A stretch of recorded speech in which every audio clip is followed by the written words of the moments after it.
Montreal, U.S.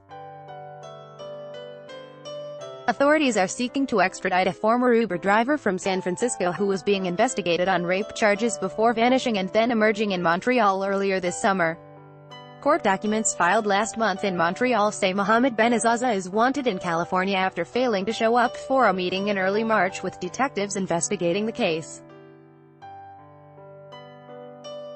Prosecutors say Uber driver Mohamed Benazaza picked up the alleged victim from a party and had non-consensual sexual intercourse with her before she woke up in his bed the next day. John Taggart, Bloomberg News. The Tunisian-born Benazaza, 38, was being investigated for an alleged sexual assault involving an intoxicated 19-year-old passenger in October 2017. Prosecutors say Benazaza picked up the alleged victim from a party and had non-consensual sexual intercourse with her before she woke up in his bed the next day.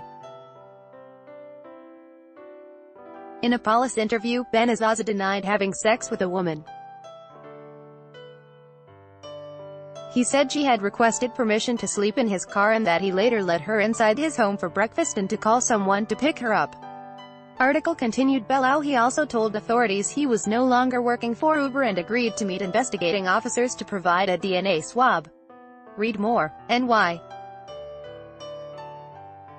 Drivers rush to register Uber cars before new legislation goes into effect. It's called vomit fraud.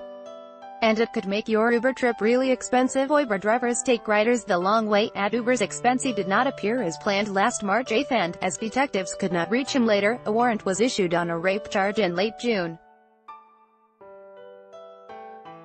The court filing seeking his extradition notes the penalty upon conviction is a minimum of 3 years imprisonment. Article continued below. The accused has been detained since early July, when Montreal police arrested him after noting an outstanding warrant when he filed a complaint about the theft of his identification papers.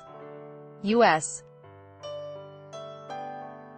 Authorities believe Benazaza is an imminent flight risk and that extradition is necessary because Canada may send him to Tunisia, which has no extradition treaty with the United States.